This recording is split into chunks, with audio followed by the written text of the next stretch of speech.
we are recording actual podcast and we are on Facebook Live. I'm Roderick Dyson, by the way. You know. Oh no! Yes. No, you're not. You're just Makey. It's my road name. Okay, cool. What's going on, homies? You're listening to NPK Live, the Hydroponics podcast. You're listening to NPK Live. To all the listeners around the world, you're listening to NPK Live. So have you just seen Makey go past there? He is editing the podcast. He's doing all this funky shit with the multiple angles. Geordie, yes, brother, good to have you. Oh, that took a while, didn't it? Wow, that was painstaking. What we've done is we've actually moved from the computer over to the Mac because we can do more interesting shit on the Mac. There's more stuff that we can do. So we've got to have better audio quality. You can see I'm coming through this Lavelle mic here. We're not in the booth today because there's a problem with that webcam. That's why we weren't live last week. You just got the audio. I've got this webcam, that webcam. I've got another webcam set up for in the future. And I think we might just have 10 webcams and have a 360-degree podcast one day. What do you think? Yes. Yeah? Yes, Jay, good to have you. Okay, let's get started. Podcast 98, The Experiment. Now, you are watching The Experiment, not me, the actual visual and audio. We're going again with the Lavelle mics because we're getting ready for our YouTube channel launch. We're doing multiple angles because when we do interviews, we need to be able to see people's faces, and getting all in one angle is quite difficult at times. So these multiple angles are going to be really make the video popping. And what we're going to be doing, rather than you can see me on two videos at the moment. What's going to happen in the future once we've sorted out all the stuff is this video will be live. So I'll be talking and it'll be on me, and then somebody else will be talking, and then boom, I'm on this video. So it's going to be like a little bit of a TV show, so I'm looking forward to it. And my man is going to sort it all out. Pop your face in. Can we turn this one? Yes. Blah, blah. I'll press record, so we're all good. Okay. Nice, let's make sure. Cool. And these are only really cheap webcams at the moment. We're just because we're experimenting. So obviously, if this goes well, quality is going to go up. Sound quality should be good. I want to show me some thumbs up if the sound quality is good, rather than commenting and wasting your time. Okay, The Experiment. You all know what The Experiment is. Multiple angles, blah, blah, blah. The main reason for the podcast today is I've got a confession, actually. I don't know how to say this, but Thomas has been doing me head in the last few weeks, butting in on me and not letting me go to town on my science stuff, so I killed him. I'm expecting somebody to take me away in a few hours, but I killed Thomas, and it's just going to be me on the podcast from now on. I'm fed up of him butting in on my science, so he got what he deserved. So unfortunately, it's just going to be me now for the next few minutes or hours, however long I decide to hold you all ransom. No, really, only messing. The podcast today is you have got to try and catch me out, okay? I want you to share to all your friends who might be interested in watching this stuff, and I want you to try and catch me out with some questions. We had a question before from somebody who's saying, can I use citric acid as a flush? Do you use citric acid as a flush? And my response, this was on an earlier video, that I said, I've never actually used citric acid to flush with, because it's an acid. I said the main reason I think you could use citric acid is because it is an acidic solution. It's going to help break down salts very quickly, and then you're going to flush them out the pot, or the plant can uptake them. But the only thing that I'm a bit sceptical, I had a little think about it while we weren't live. It's going to drop the pH. Obviously, it's an acid, and when the pH is in a level between 5.5 and 6.3, it's going to allow uptake of nutrients, and that's not what we want in flush. We actually want to systemically flush all of the solution out of the clot, out of the media, the soil, or the cocoa, and stop the plant from uptaking nutrients, basically telling it this is the end of your life. I want you to ripen up now and produce your fruits or vegetables or flowers for me. So I'm going to have a go with it though. When we start the YouTube channel, I'm going to be doing a flush with water, a flush with citric acid, synthetic and proper lemon juice, and a flush with a hydroponic flush as well that you pay money for. So see what the differences are. Some people don't like flushing at all. They don't believe in it. They don't think it makes a difference. I am of the opinion that it does. I think you can't go from feeding your plants nutrients A and B and calcium and magnesium and all the 17 essential elements, and then bang, you stop and you just give it water. So I'm a flush person, but I want to see how effective these flushes are. Can we just use water? Would something simple like citric acid be good enough? Or do you have to spend your money buying £15, £20 litre bottles of flush? Does that make a difference? So we're going to be looking at that in a bit. Jay said, kill the skeptic. That's exactly what I did. I'm fed up of his skeptic ways, and so I killed him. So you won't be seeing Thomas anymore, ever again. Just me on the podcast. John says, I still do plain water for the very last week. Yeah. So my little thing for flushing is, and while I'm talking about this, I want you need to be sending me questions to catch me out. That's the whole point of this podcast. You need to catch me out. Yes, Amanda. I use a full strength flush solution for 3 days, followed by a half strength flush solution for 3 days, and then just water for 3 days. So I essentially do for 4 days. At the end, I do a 10-day flush for me. John, where's the 4K camera? Well, John, we were missing an essential component. Where is the 4K camera? 4K camera's over there. Merky is working on it as we speak, but we need to order a component. So that will be next week. We'll be in Stream Live. We need a really special adapter to go from the Apple Mac to this component to that component. Technology. I preferred it when we just wrote to each other. We just write you all letters or emails. That was a good time. No technology involved. Yeah, I heard that. Yeah, John Crook, just look into first before you say that there are organic acid. There's beneficial to the plant. Here's a link to Roll It Up, Citric Acid and Cannabis Horticulture with Professor Matt Rise. Okay, that's great for the people in the US, by the way, where that's legal. Just look into it before you say that they're organic acid. Yeah, I'll be looking into it. I've just said I haven't used it, so we will be experimenting with it. Not something that I would use. I'd probably either go just water or go and buy a flush solution.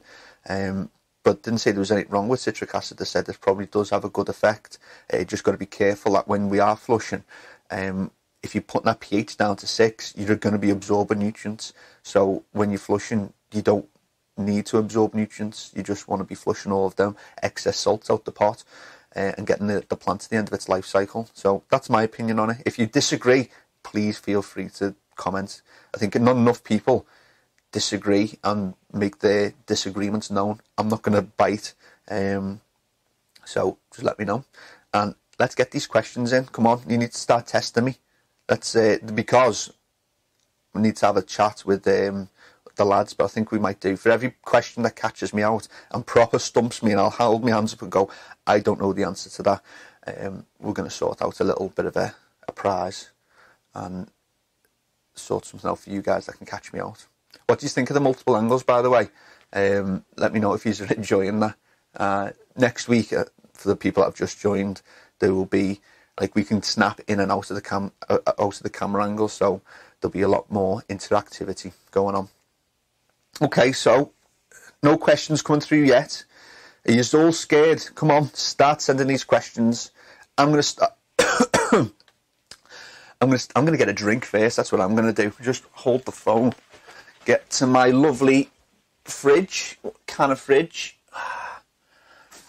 Get a nice bottle of water. Stay healthy. Sponsored by Highland Springs today. Once again. Hey, Jay, what's the difference between EC and AC extraction fans? The difference is that the EC fans run on a digital motor. So, get a camera. I didn't realise my ass was on show then. I apologise to everybody. So EC and AC extraction fans, your RVKs, your box fans, your cheaper lower end fans are going to be AC extraction. The high end models, your hyper fans, your Ice Maxes, the new branch of the QMax fans from CANNA, they're all going to be EC, sorry. And one's essentially, the easiest way I can describe it is one's digital and one's magnetic, so to speak, if we can put that way. What you've got to be careful of is if you use a standard dimmer on an EC fan, it's going to make a horrible racketing sound. So if you've invested in one of these good fans and then you just put it onto a standard cheap dimmer, you're going to be shocked by the noise that comes out of it. So what you need to do is invest in a voltage controlled dimmer. Rhino do one, they do a good voltage controlled dimmer. SMS are doing them at the moment. There's a little bit of an issue with SMS at the moment because they are rebranding, rejigging all of their equipment, so they have quite a few bits still in stock, but the dual controls are out. I've been told that they'll be back in the end of February, so when they come out with their new gear, I'm a big fan of SMS. They're a good piece of kit, never let me down. So maybe looking, if you're rocking the EC fans, maybe you want to look into getting those SMS controllers. Let me have a sip. It's super hard. You know what? I think I might be regretting killing Thomas, you know. It's really quite difficult. I'm just talking. That's why I want to see some questions. Which is more reflective, white or silver sheeting? This is opinion. This is just my opinion. I can't find any scientific evidence on what's more reflective. I will say it's a difficult one because I've been looking into this because I want to line my lab with the most reflective material possible. At the moment, I am looking at the orca sheeting, the white matte orca sheeting. It's actually developed so that it has little dimples on it, and it's really similar to orca, the whale, orca's natural skin, and that's supposed to be one of the most reflective materials. So I'd probably say if you're going to go white sheeting, go orca. That's going to be the most reflective. If you're just going to go with black and white, I'd probably say the really high quality silver mylar is going to be more reflective. The dimpled stuff, that's going to be probably the £2 stuff you can buy for £2, £3, £4 a metre. The orca sheeting, off the top of my head, is £8 a metre. And your black and white is just your basic pound a metre stuff. So what is more reflective? If you get the good stuff, white sheeting. If we talk about tents though, I think that can be a little bit of a different because it's not orca sheeting in a lot of tents. No Secret Garden do a orca lined tent, which is going to be super reflective. But as opposed to just your white glossy tents and your silver lined tents, that's something I'm going to have to look into. I'd probably go out on a limb and say that at the moment the silver line tents are probably going to be more reflective. I don't think white gloss is that reflective at all. Actually, matte is more reflective than white gloss for plants, for the spectrum for plants to absorb. Hello, Eric. Nice one for joining us, buddy. Ceramic white floor tiles. You know what? I'm looking into it. Me and Eric had a chat yesterday about what we're going to put on the floor of the lab, and Eric's all for ceramic white tile floors, ceramic white tiles on the floor. So I looked into that yesterday, and they do look good, to be fair. But it's either that or a really nice, high quality, all-in-one piece of lino. So we'll see. What's the best flood and drain system on the market in the UK? Oh, what's the best way I could answer this without offending anybody? Now it's Multiflow, the V3 system. The V2 Multiflow and the IWS Pro were probably quite similar. I just liked the Multiflow system because I felt it was more user-friendly. But since the V3 system came out, the stuff that you can do with it is great. It's digital. If you don't like digital and you think it's too complicated, then you can still go analog. It gives you options to run DWC. It gives you options to flood and drain whenever you want. And they've come with these really... I'm going to have to give a shout out, Jay, because it comes with these really nice... it comes with these really nice stands. Just been made by Phil Winstanley. Jay, give a shout out to Phil's company, please, because he's manufacturing some plastics, and he does the new, he's doing the new pot stands for the multi-flow. And you know what? Just somebody that thinks about the product as well. They've got 3 different sections, so the small multi-flow V3 bucket can fit in it. Then you can have the larger V3 bucket fit into it as well, because it has 3 groove sections, and you can also fit your brain on it as well. And the genius of them is, and it's not genius, it's just thinking about your product. They're tilted on just the right angle, so you're getting every single bit of water out. And I know a lot of flood and drain systems have an issue where if you keep them flat, you get left with about an inch of water at the bottom, and that just can go stale and stagnant, especially if you're not changing your reservoir and your tanks or giving them a good clean once every week or 10 days. It is Alpine Manufacture Wigan on Facebook. Check them out. Plastics manufacturer, Alpine manufacturer, and he's a good guy, and he's making good products. Who's the best grower, Thomas or Steve? Well, I killed Thomas, so it's me. It was Thomas. He was by far the better grower. He is time saved, but he was too much competition. I didn't like his skeptic attitude. I didn't like the fact that he was being better than me at everything, so I killed him. And now I'm the better grower and the better podcaster. So there you go. Jay, it's definitely not you. No. Is Hydro Garden's products better than Highlights? These are funny questions. No, they're not. Highlight bring the best of what the world has got to offer. They bring in all products. They do a sample of their own products. Hydro Garden's products aren't bad, but they make them themselves. So how much scope is there for innovation and making the best products when you're just making everything yourself? I mean, I could make all my products myself, and some of them would be good, some of them would be okay, and some would be poor. You've got to take the best of everything, I feel, and for that reason, that's why we buy most of our stuff from Highlight, because we feel that they get the best products at the best prices. They're a good bunch of lads, and we get on great with them. But that's not fucking shitting on Hydro Garden. They're a good group of lads as well. That's just my personal opinion. So there you go. Come on, listen, all these 10 people that are watching, I know that you're coming in and out. I can see video views 56. Start asking some questions. You've got to catch me out. I want to give some stuff to you guys that are watching, because I know a lot of people watch after we've gone live. You can't catch me out then because we're not live anymore. So I will start with my top tips of the month, okay? I've prepared a little bit of drivel for you to listen to while you're asking me some questions. Eric, come on. I know you're down to catch me out. I want to see some questions off Eric. I want to see some questions off John, off Carl, Harry, Paul, Joel, Roderick. You try and catch me out, bro. Ask some questions. Because there's a point that I want to make. I really want somebody to catch me out. I really do, because there's a point I want to make at the end.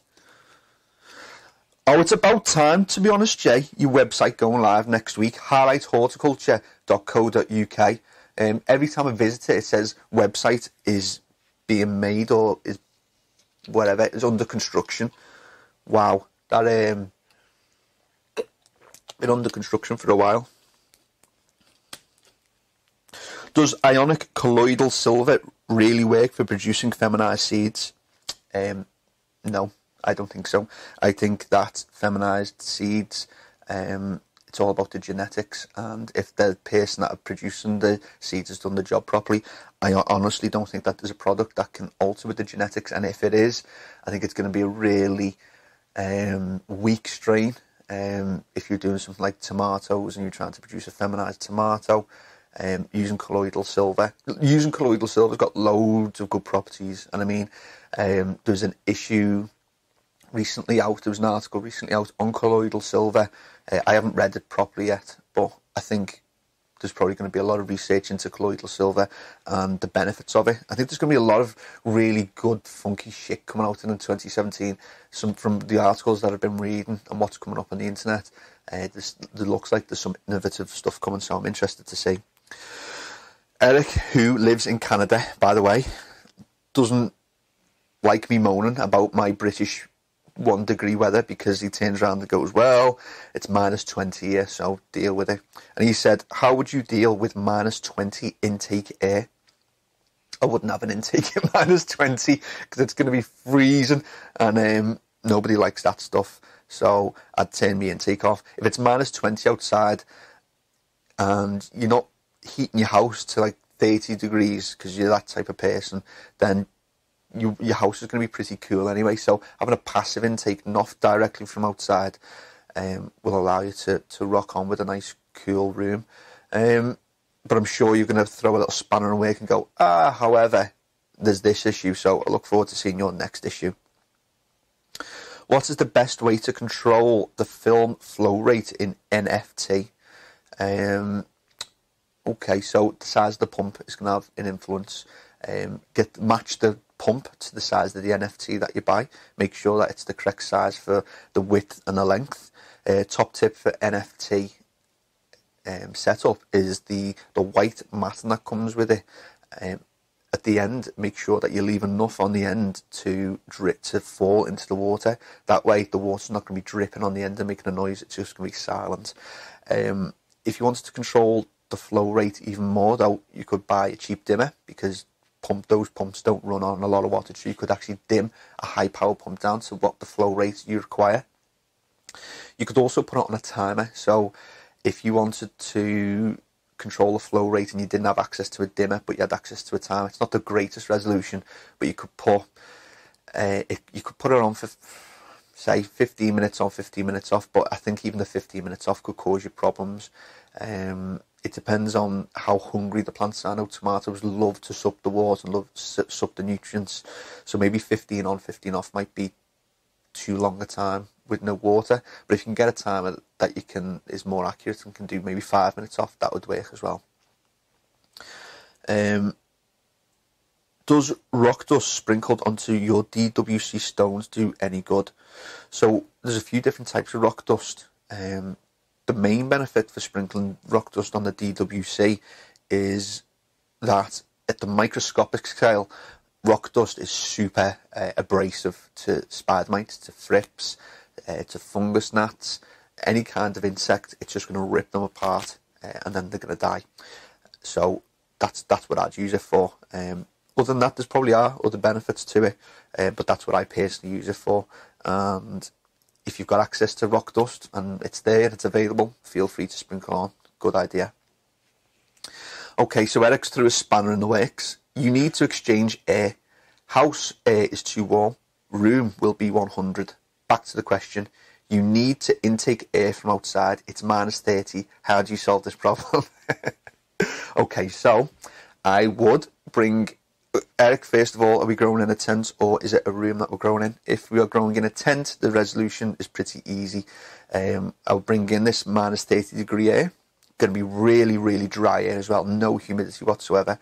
So I would have some heaters on the outside of my room. I would heat the room too with the lights on. I would heat the room to maybe 5 degrees. So it's bringing in still cool air, and then when the lights are off, I'll be heating to 18, 19 degrees Celsius, and then it's going to bring in warmer air. And also, you're going to have to get a humidifier. Bring a humidifier into the room outside the tent, so that one, you're heating up the air, and two, you're adding moisture back into this air.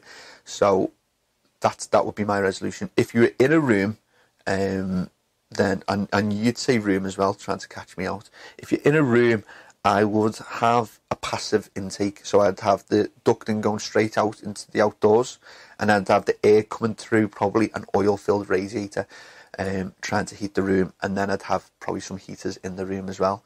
There's socks that you can buy as well, so there's socks that distribute that air around the room evenly, so you're not going to get cold spots and heat spots.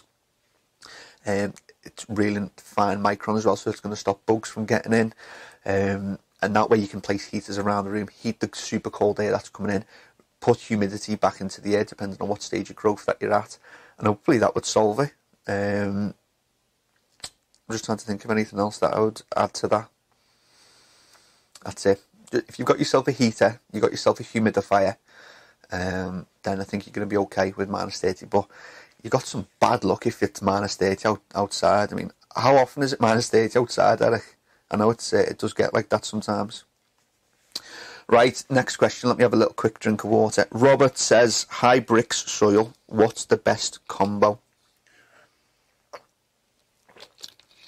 Could you go a bit deeper on that question? How do you mean a high brick soil? It's a high sugar soil. I understand bricks to mean the sugar content of a plant. So we'd extract the sap, put it through a refractometer and see how much sugar has been produced. Just clarify your question a little bit for me. I don't quite understand it. What's the best combo? And I'll come back to it and answer it. Marcus, I can see your comments, buddy. Ask away, ask them questions. Marcus, I want to see some Australia-specific questions from you, because I always forget when we're talking, at the moment we're talking about cold conditions. It's summer in Australia, so ask me some questions relative to you, and it'll help the guys listening on the podcast as well. Does Terpenez do what it's supposed to do? Now, Terpenez is not a product that I'm familiar with, but I am familiar with a product called Terpenator, and that is 100% a legit product. That does work. I put my absolute neck on the block and I ask anyone to prove me wrong. Terpenator, what company is it from? I know HID distribute that product. Hopefully, Paul, if you're watching, let us know who manufactures the Terpenator. I can't remember off the top of my head. That is a super product. If anybody else knows, I don't know if Terpenez is an American product or an Australian product, or I haven't seen it in the UK. We use Terpenator, and that is legit. They did a scientific study on mint plants, one with Terpenator, one without, and the one with Terpenator had a massive increase in essential oils from essential mint oils, as that worked really nicely. Eric says Eric's temperature dropped 10 degrees in 3 minutes. I know it's heavy in Canada, isn't it? I mean, that's how it goes. That's where the Canada goose comes from. I think he's just trying to catch me out.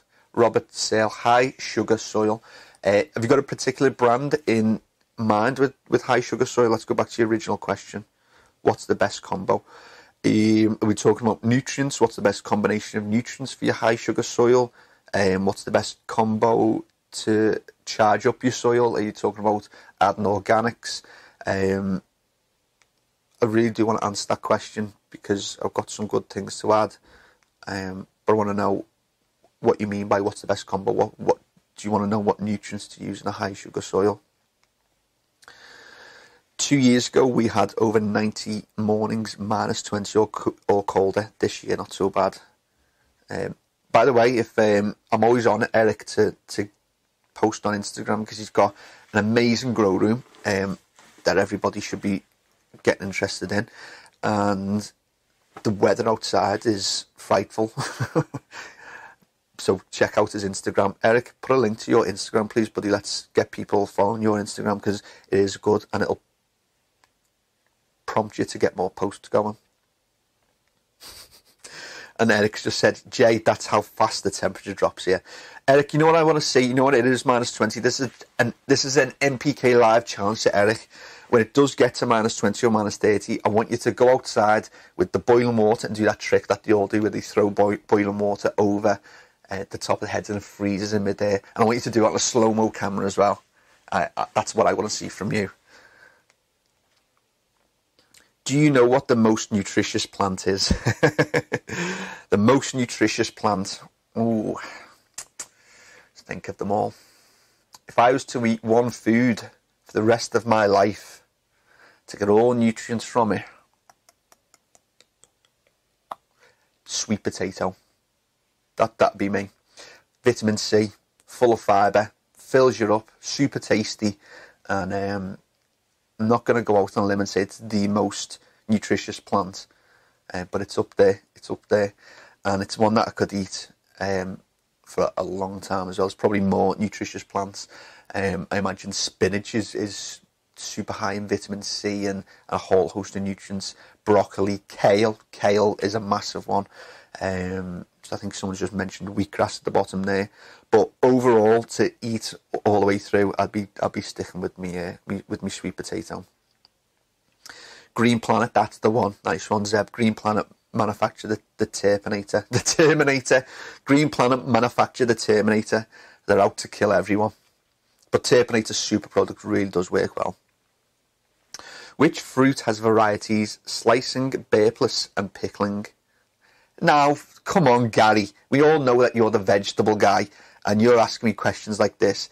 Which fruit has varieties slicing variety, burpless variety and pickling variety? I'm going to go and say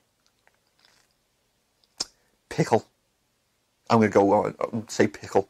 There you go. This is a hydroponics podcast, by the way. Come on, you're being a bit harsh there, but I'll let you have it.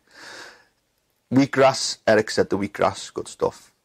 Understand, right, back to Robert's question. Understand sugar for mineral exchange, but can one product tip the balance? Also going close to organic as possible. Okay.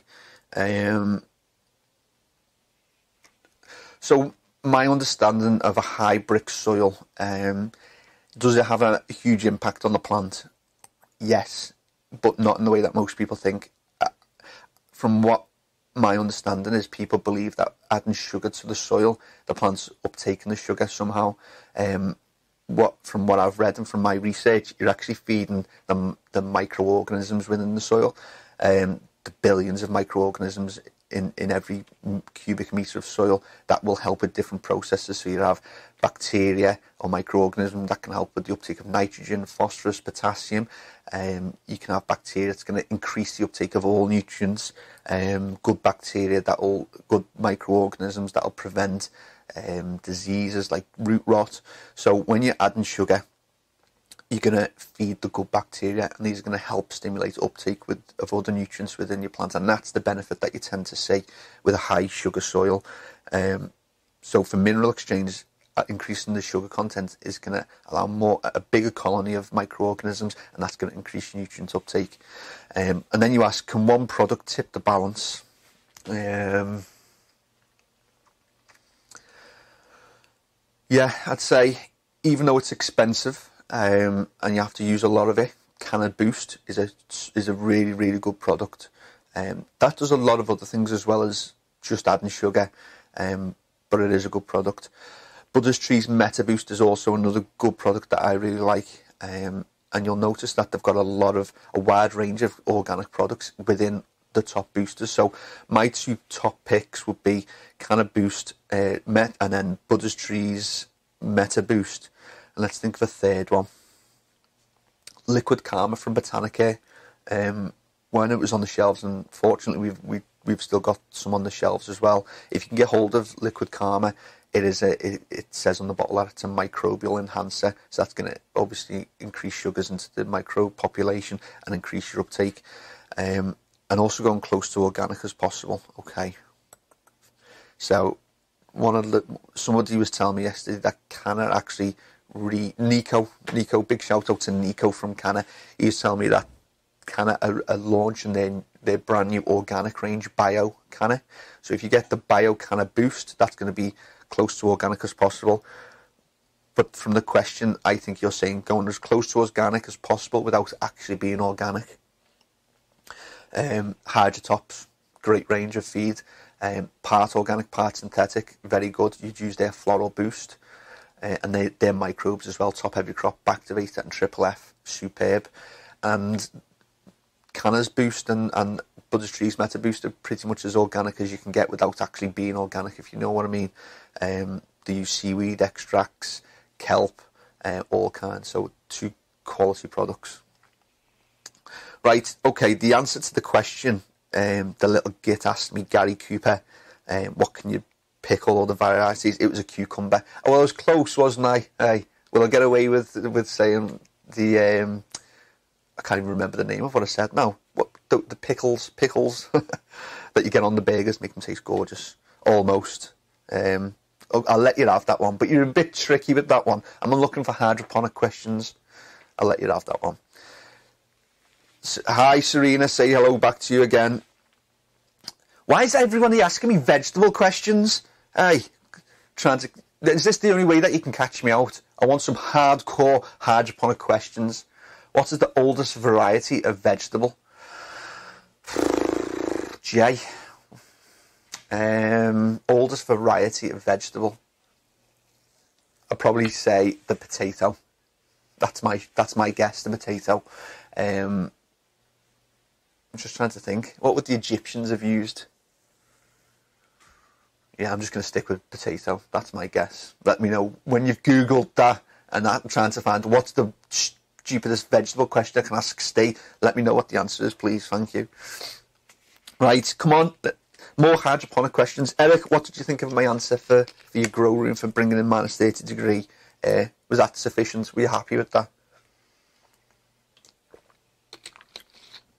While we're on the subject of Eric and Garden Culture have just started publishing 6 editions a year. So the #1 hydroponics and gardening magazine in the world has gone to 6 publications a year. So make sure that you're picking it up from your local hydroponic shop. It is free. A lot of people give their time and energy to putting their thoughts into garden culture, and I know the quality and the calibre of the writers that produce the articles. So if you're looking at the forums and looking what Johnny Bravo's telling you because he's been growing for 3 months and you're taking his advice, then the least that you can do is go to Garden Culture and look at the advice that people are giving to you. And these people have been growing for 10, 15, 20, 30 years. Really good piece of writing, really good piece of media, I should say. And it's something that everybody should start reading. So the answer to Jay's question of what is the oldest vegetable is the pea. Okay, here's one for you, Jay, and I need you to answer super quick because we all know that you can Google very quick, don't we? I want to ask you a question. Who's the father of genetics? And it's to do with the pea. Quick answer. Gary says, what is the difference between CANNA Boost and Plant Magic Ignition, if any, and which would you recommend? Okay, probably going to be a little bit unfair here because Plant Magic's Ignition is a brand new product. I haven't managed to test it yet. And so my answer is going to be a little bit unfair because I'm going to go with CANNA Boost. It's been on the market since, correct me if I'm wrong, 2007, 2008. It's time tested. I don't think it's changed at all since it's been released, and I know that they do constant research and they innovate the products.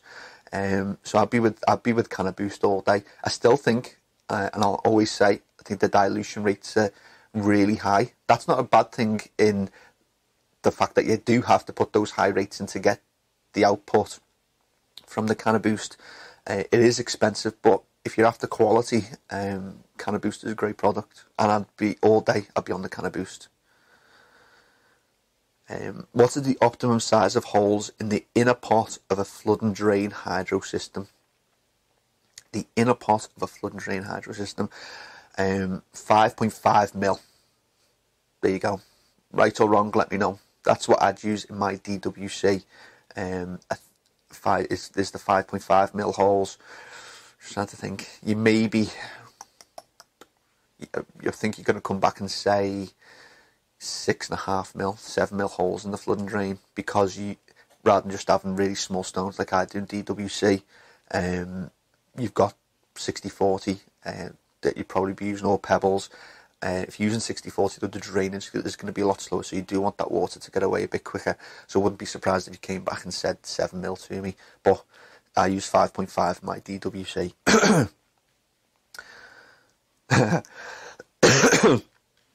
Gregor Mendel, be honest, did you Google it? I don't think you did, because that's you do know that shit, don't you? Right, Gary and Jay, I'm not going to say stop asking me questions, but I want to see other questions from other people. Eric, were you happy with your answer? Oh, not really? Okay, tell me what part you weren't happy with. Robert, were you happy with your answer? If anyone's not happy, please tell me and I will try and go into more detail. So this is, as well as a Catch Stephen Out podcast, this is a top tips podcast. So hopefully try and give you a few top tips as we're going. I can't even see how long the video's been going for. I don't want it to go on too long. It looks like 41 minutes so far. Zeb said, is it worth spending extra on the DNA Mills Ultimate Cocoa Cork compared to the lower price CANNA Cocoa Professional Plus? Absolutely, yeah, 100%. I was a skeptic.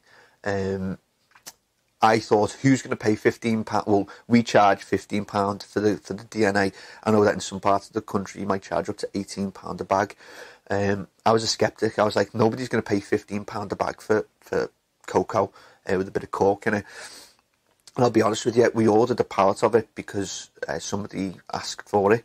And then when it turned up, they said, oh no, that's the wrong stuff, I don't want that. So with a bit of to and fro, I said, listen, come on, let's take the pallet, see how you get on with it. He came back 5 to 6 weeks later and wanted another half a pallet of the stuff. He said, that stuff is unbelievable. I don't know if it's the cork with the extra air spaces, air pockets that make for a better medium. I don't know if it's they've just invested in super high quality cocoa, really highly washed, well buffered, added the cork. But yeah, it is a super product. I really rate it. We're still testing the nutrients. The first 2 tests that have come back on the nutrients have been really promising. What I like about the DNA Mills nutrients is that it's the same nutrient for soil, cocoa and hydro.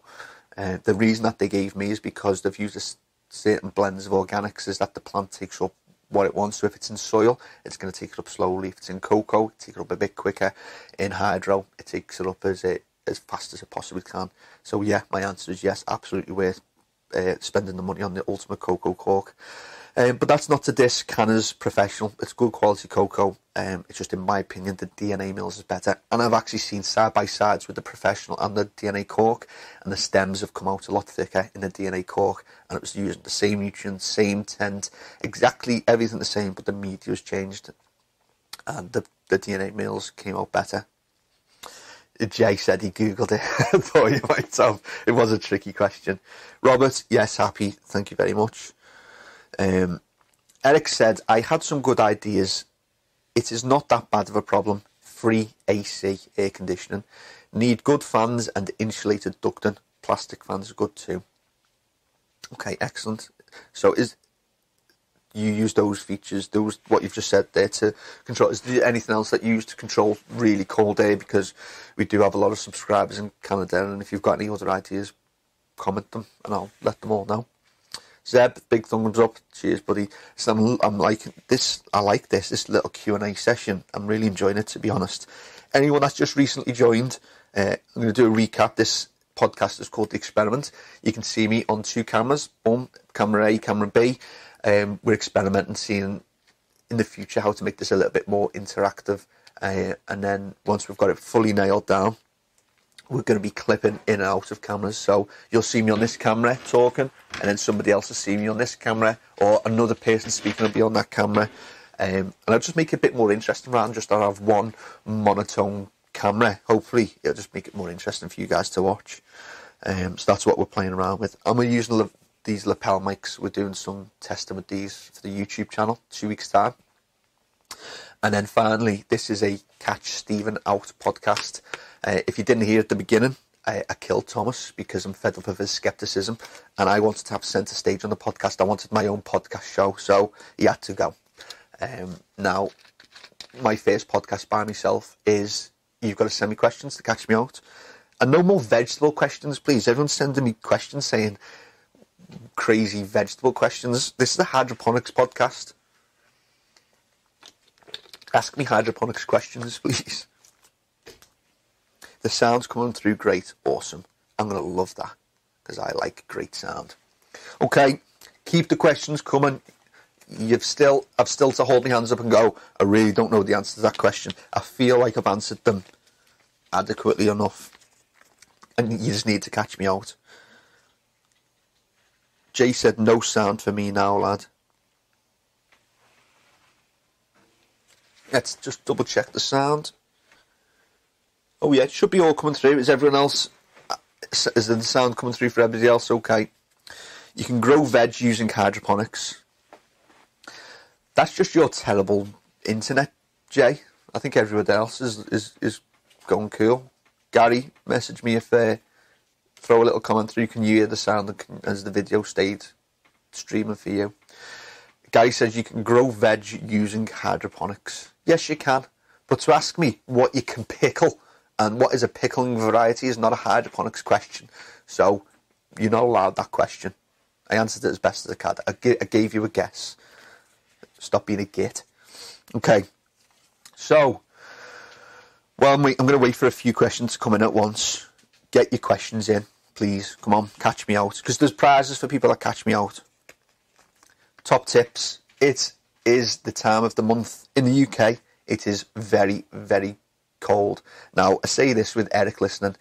It's moderately cold compared to Eric's -20. But for us in the UK, we're not used to this type of weather. It comes once a year. And sometimes we fail to adapt our grow rooms when the cold snap comes. So I've written something down. I've actually got to give a little shout out to Brian because this is his little quote. Fail to prepare, prepare to fail.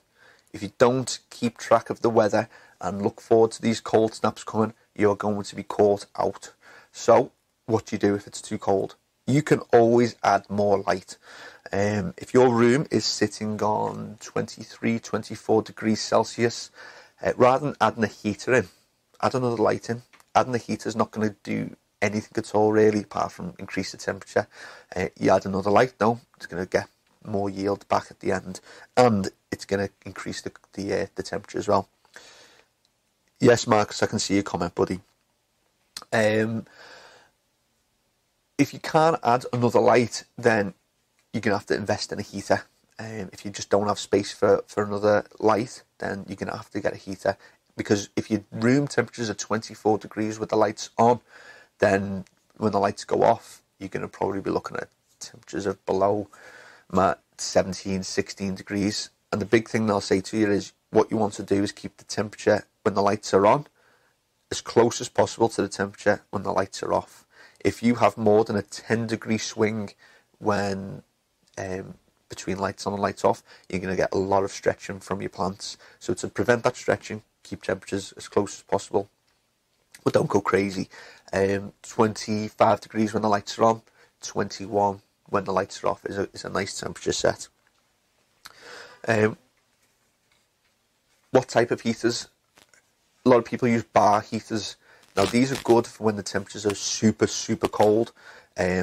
Great for greenhouses. But if you're indoor in tents, using a bar heater is good for taking them from really cold to getting it out of that cold snap. But bar heaters aren't that great when you trying to take your room from 16 degrees Celsius to 22 degrees Celsius. They just don't work that well. They probably do 1 or 2 degrees increase. So if that's your situation, you need to invest in an oil-filled radiator. You can get them in 1,000 watts, 2,000 watts radiators, and get them ones that are safe. Don't go cheap. You basically your heaters are going to be putting out a huge amount of heat electrically, and they're filled with oil. So don't start skimping on your oil-filled radiators because you're going to have problems. Just looking at some comments here. You're all just talking between yourselves and I'm just rabbiting on. That's cool. I want to see some questions though. Marcus, I want some questions specific for Australia. What's the temperature like over your neck of the woods? Over that big massive pond. Next top tip for people that are having cold issues. If you have a cooler grow room, you can't invest in another light, and you don't have space or finances to buy another heater, then something that you must do is increase the EC levels of your nutrient solution. So if you're, let's go for week 5, middle of flower, peak flowering, and depending on what strain of plant that you're growing, you're probably going to have your EC between 1.9 to 2.2, maybe even 2.3. When the temperatures are cold, the leaves transpire a lot less because it's colder. So what you've got to do is you've got to increase DC, which is increasing the amount of nutrients in your food. And that way, when the plant does drink, it's actually getting the right amount of nutrients. Because plants drink less in colder environments, if you just go with your normal standard DC, then they could actually end up with deficiencies. And you'll notice as well, this is another top tip, if you're not there of a night to see your grow room and to see how cold it is, if you start getting purple stems, that's a number one indicator that it's going too cold of a night. So keep an eye out for purple stems. But keep that EC, take it up by maybe 0.1 or 0.2. If your normal EC was 0.8, take it to 2. If it's 2, take it to 2.2. And that's only when the temperatures are cold as well. So the plant, when it does drink, it'll be getting the right amount.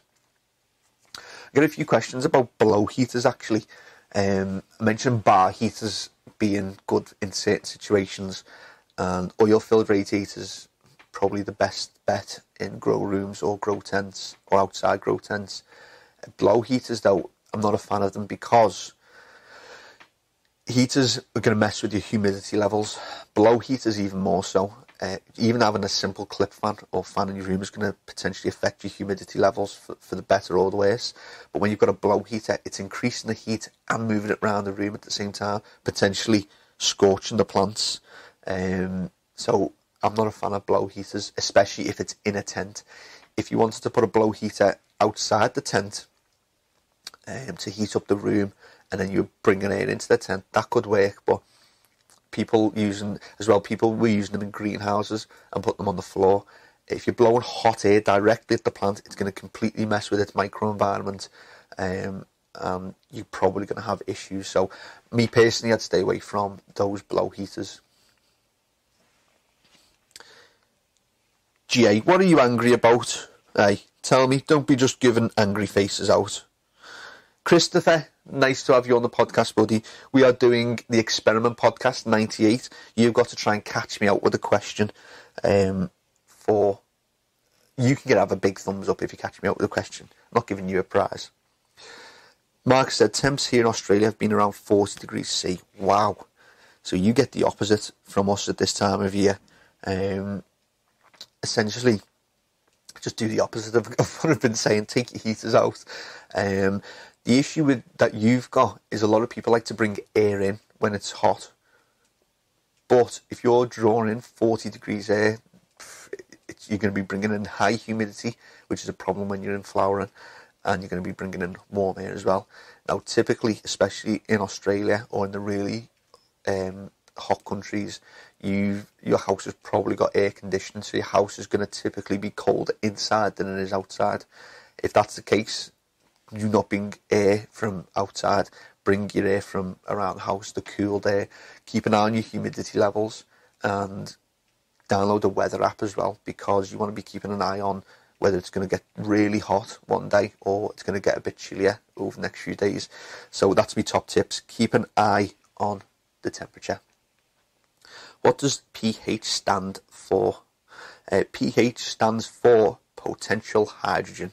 And potential hydrogen, to go into a little bit more detail, is the potential for basically the potential for hydrogen to be in your water solution. The more hydrogen molecules, the more acidic. The less hydrogen molecules, the less acidic. You have hydroxyl ions if it's an alkaline solution, which is OH minus, and the more acidic you have hydrogen ions, which is H plus, and that's super basic pH for you. If you are learning about hydroponics, then getting deep into pH is a good thing to do, because pH is a logarithmic scale, so the difference between 7 and 6, let's say, is 10. The difference, though, between 7 and 5 is 100. The difference between 7 and 4 is going to be 1,000. So it's logarithmic, means that the scale isn't 1, 2, 3, 4. It's going to drop off very quickly. We knew you knew that, Chris, but come on. Let's have some deeper questions. Marcus, supposed to be 41 on Saturday and humidity 95%. Heavy environmental situation to be in. If you're in veg, it's not that bad. You just want to try and get your air a little bit cooler and probably drop that humidity just a little bit. In flowering, though, it is a hard situation to be in. Air conditioning will help. Air-cooled lights will help in that circumstance, although a lot of you probably know I'm not the biggest fan of air-cooled lights. And for your humidity in flowering, invest in a dehumidifier, but don't put it next to your plants. It's going to mess about with the microenvironments with your plants. Have it in the room, trying to mop up any excess humidity that's getting in there. Brian said, send nudes. Don't know what you mean there, Brian. I'm sure you'll elaborate. Jay, you still haven't said what the angry face is for. Come on, give it to me. What have I said that's annoyed you? Where are we up to? Yeah, all I was saying, I'm just making notes before we came today, is that relative humidity is going to be low for your cold climates. When we talk about humidity and relative humidity, it is relative to the temperature. So you'll notice as your temperature goes up, your relative humidity is going to drop, because relative to the amount of energy that the air's got, the amount of moisture that the air can hold is going to increase. So the actual humidity drops. When it's cold, though, the amount of energy that the air's got is not a lot. So if there's a little bit of moisture in the air, your relative humidity to the temperature of the room is going to go up. So that's another little thing to start looking into, to start researching if you're not fully up to date on that. I'm in veg outside and tomatoes are going off. I'll send pics later. Outside, it's probably a great environment for tomatoes outside.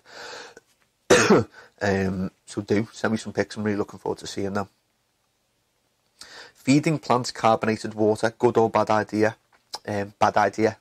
Carbonated water, plant roots want oxygen. I've seen a few people feeding with carbonated water. Don't really understand it. I don't know why you would. I'm hoping that you've got an idea, maybe an abstract idea on why carbonated water might be good to feed your plants with. I do remember actually reading somewhere that carbonated water had a positive effect, but just for me personally, I wouldn't be feeding my plants with carbonated water. I think it's a bad idea to be putting essentially what will become carbon dioxide into your root zone, and it's going to potentially mess with your pH as well. So for beginners especially, stay away from using carbonated water. But I'm going to look into that, because I've got this little seed in my brain somewhere saying that somebody did get a benefit of using carbonated water, and I want to just double check what that is. But if you've seen a benefit or you've got any ideas on that, let me know. Let's see how far in we're into this podcast, shall we? 59 minutes. I think we will wrap it up soon. So if you've been waiting on asking me a question, get it asked now, because we'll probably be signing off very shortly. Let's see, did I write anything else? Yeah, you got to keep in mind your lights off and lights on humidity. When you go into your grow shop, there's a few things that they're going to want to ask you, and if you don't have the information, they're not going to be able to help you as quickly or as helpful as they can be. So when you go into your grow shop with a problem, you need to tell them the maximum temperature, the minimum temperature, the maximum humidity and the minimum humidity, as well as what stage of growth you're in, whether you're in veg or whether you're in flower. Yeah? Okay. Invest in some humidifiers or some dehumidifiers, that'll help. And air conditioning. If you use an air conditioner, it's going to strip all moisture out of the environment. So keep that in mind, and invest in a humidifier to give some humidity back into that. So Robert said that was a random question, never attempted it. My advice, just before I do any serious research into it, would be don't use carbonated water. I think it's going to cause more problems than it's going to be of benefit. And I think we will leave it there for today. Appreciate everybody that has been watching. If you didn't catch the little video that we did just before we started this podcast, we did a little tour around the studio. You got to see Murky. You got to see inside the booth. You got to see the labs. So go and check that video out. It's about 5 minutes long. It was just like a while we were getting our shit sorted video. Listen, really enjoyed those questions today, and I appreciate it. Really do appreciate you spending your time sending in the questions and watching. It does mean a lot that you chill here with me for an hour.